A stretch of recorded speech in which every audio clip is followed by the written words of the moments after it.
era la finca de mis papás. Y mi papá la construyó porque él quería tener una finca cerquita a Medellín, en donde pasar pues como la época de descanso, ¿cierto? Entonces él se buscó el lote, la construyó, se inspiró creo que en una casa en África de los colores y la mandó a construir y aquí pasó los últimos años. Esta casa tiene como 30 años, yo no sé cuántos años tiene. Melvita. Hola. Ah, va a salir en televisión, Melba. Entonces, digamos, es una casa como, es extraña porque no es ni antioqueña, ¿sabes? Tiene patio central como las casas antioqueñas y tiene como los corredores bacanos, los cuartos son arriba. Es muy bacano porque como aquí vienen todos los sobrinos, entonces estos niños son sobrinos segundos, son los hijos de los sobrinos. Entonces es muy chévere porque vienen todos y...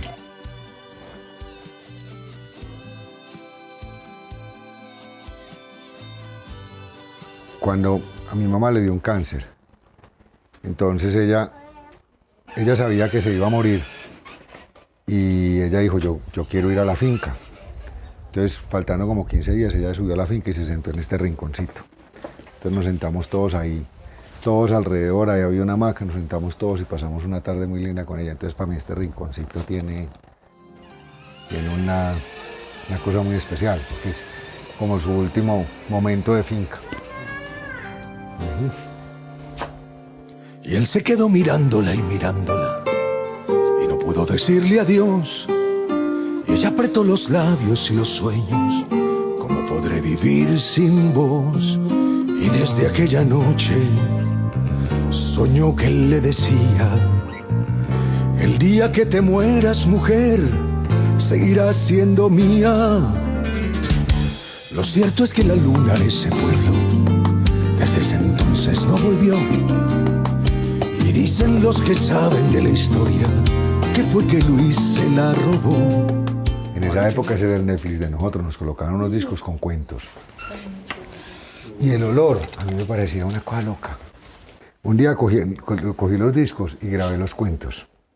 Pues porque es que, fíjate, es que para ustedes les tocó la época en que les mostraban en VHS o en fin.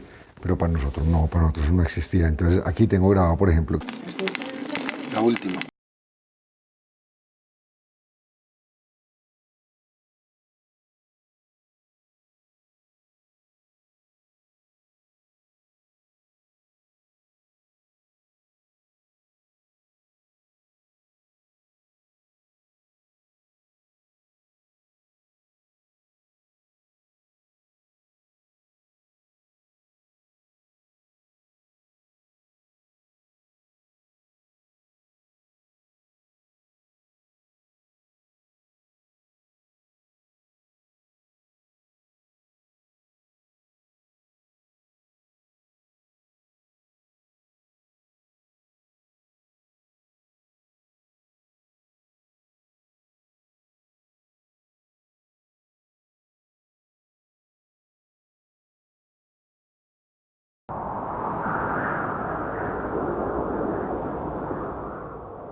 Yo era un niño muy necio, pero como les dije pues anteriormente, me tocó vivir una niñez muy metido en mi casa porque no podía vivir como viven la mayoría de los niños, pues como en las calles de su barrio. Me tocó vivir más que todo fue en Estados Unidos, en Panamá, en Costa Rica, en muchas partes.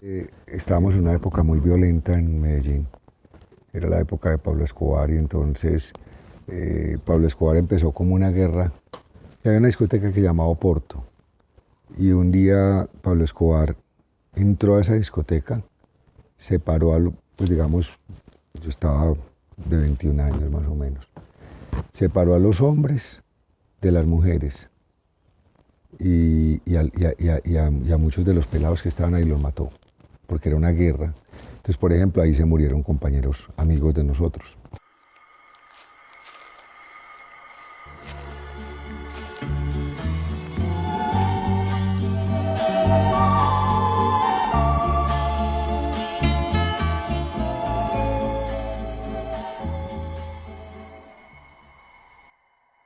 Entonces, este lado llama, no dejante la escuela, sino la vereda, que ya es todo lejos del nido. Hoy esta vereda está habitada por los descendientes de los indígenas que secuestraron a Andrea, la protagonista del relato. Llegó uno de bastante edad que llamaba Jorge, oí decir que ya había muerto. Entonces se enamoró de una niña, entró a esa casa a dictar clases, no iba sino a esa casa, él venía miércoles y sábados, muchas veces los domingos también venía, pero ya no iba sino a esa casa. Entonces se fue enamorando de la niña, él empezó a traerle regalos, unos y otros, creyeron pues de que era que como le estaba dictando clases, decía el papá y la mamá de la criada, porque ella fue criada, decía el papá y la mamá de que don Jorge se está manejando muy bien con Luz Daris, que llamaba Luz Daris Restrepo Rendón, ella debe estar viva. Nos íbamos para los pueblos, nos íbamos una semana, y lo primero que hacíamos era que nos metíamos a las notarías a investigarla. O sea, habían 3 puntos claves en el pueblo. Uno era la notaría. Entonces uno en la notaría sabía quién fundó el pueblo y muchos antecedentes. La Casa de la Cultura también era muy interesante para investigar. Obviamente la iglesia, porque la iglesia siempre está ligada como a la fundación del pueblo. Y entonces primero hacíamos como una investigación. Y cuando ya teníamos la investigación, ya hacíamos todo el plan de producción, entonces ya sabíamos a quién teníamos que grabar y todo eso.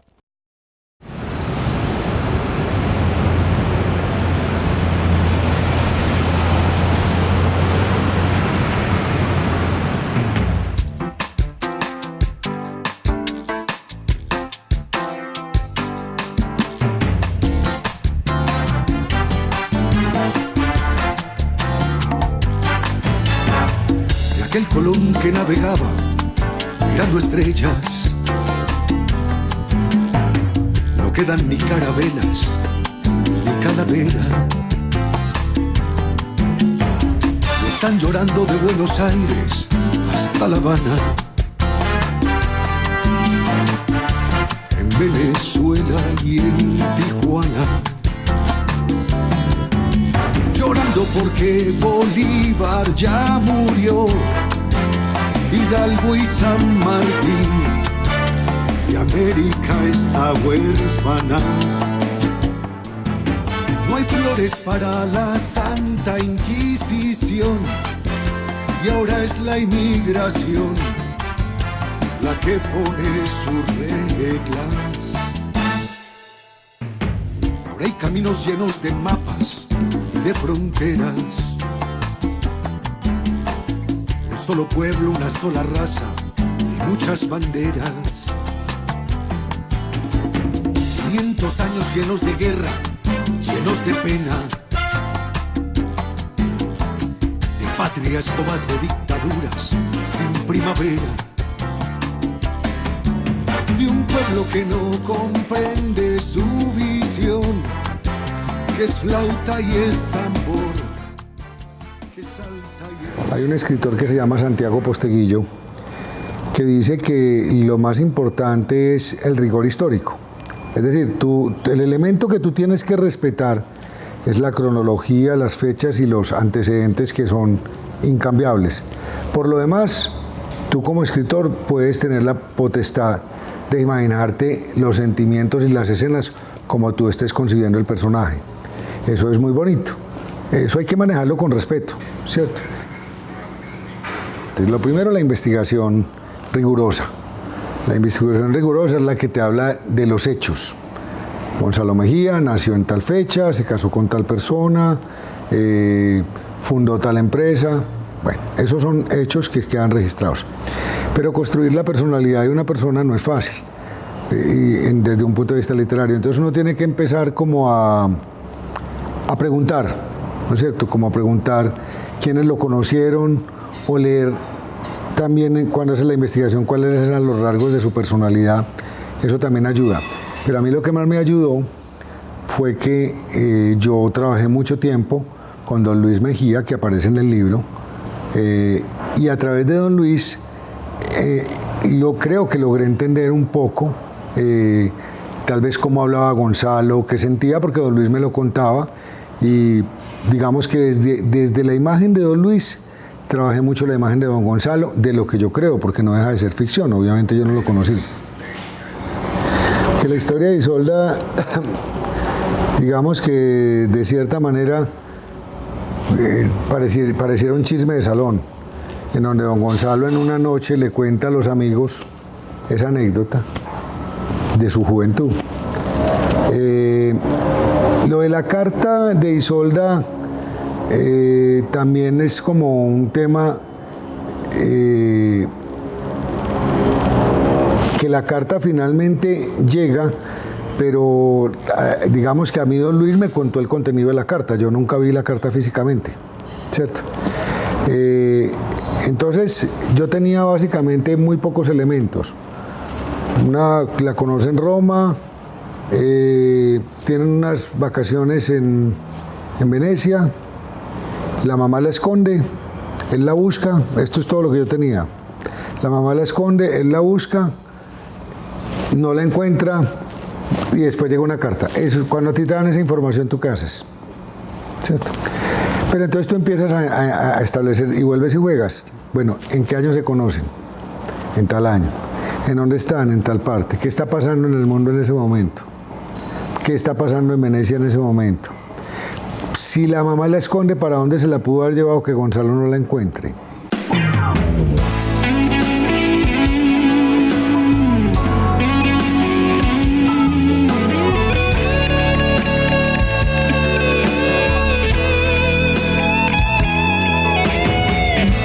A veces sobran las miradas,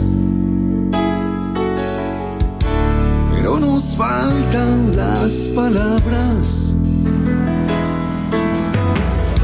Se detienen los segundos. Hay una cosa en la escritura que es muy importante y es que siempre que uno va escribiendo hay cosas que tienes en la escena presente que la puedes utilizar para las escenas futuras. Esa es la diferencia entre los seres humanos y Dios. Los seres humanos vemos nuestra vida solamente en la perspectiva de lo que tenemos hoy y en el pasado. Pero como no vemos el futuro, entonces no sabemos qué guardamos para más adelante. Creemos que sabemos. Digamos que ahí Dios sí sabe, digamos, el por qué estamos aquí sentados hoy.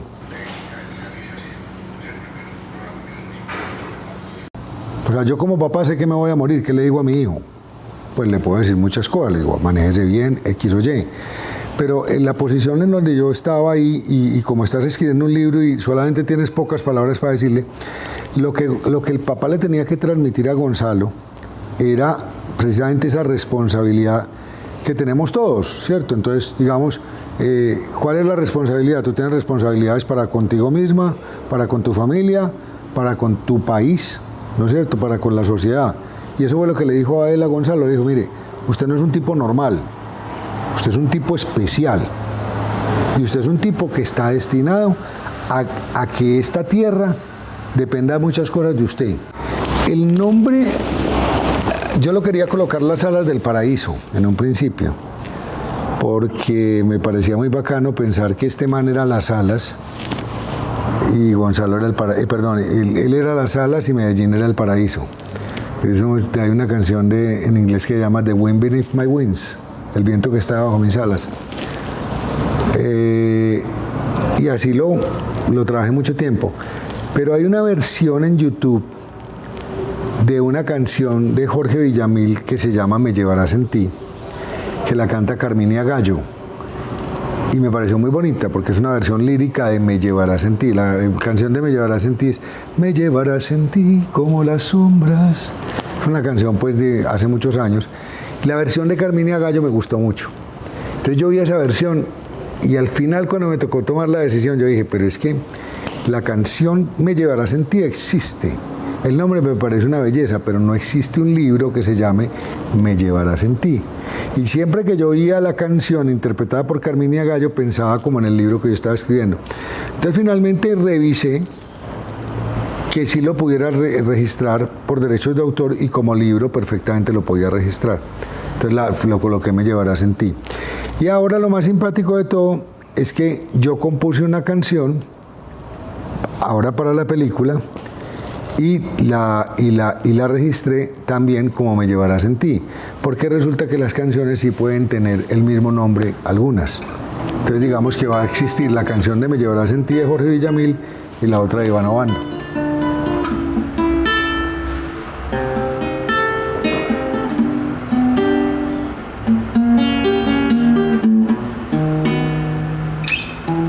Si te quedas conmigo, si nos amamos siempre, si atrapamos el cielo en el tiempo presente, te llevaré en mis brazos, te llevaré en mi boca, y si algún día me faltas, te llevarás mi sombra, porque tú me llevarás en ti, como la tierra al mar y el poema al sentir. Tú me llevarás en ti y vivirás en mí como fuego en camino. Iván es un artista, es un creativo, él permanentemente está entregando cosas y se está imaginando cosas y se las está soñando, y lo increíble no es que se las imagine y las sueñe, lo increíble es que las materializa realmente. Entonces uno dice, wow, qué bien. O sea, mi papá es un soñador, pero a la vez es demasiado disciplinado, es de las personas que tú lo ves, o sea, todos los días se levanta temprano ir a trabajar, o sea, sí tiene una vida de empresario, pero a la vez, o sea, tiene sus sueños y los saca adelante. Materializa, es impresionante, no se le queda nada en el tintero. Tú me llevarás en ti cuando quieras dormir, soñar y despertar. Tú me llevarás en ti, no importa si es aquí, allá o el más allá. Tú me llevarás en ti como el aire sutil que habrás de respirar. Tú me llevarás en ti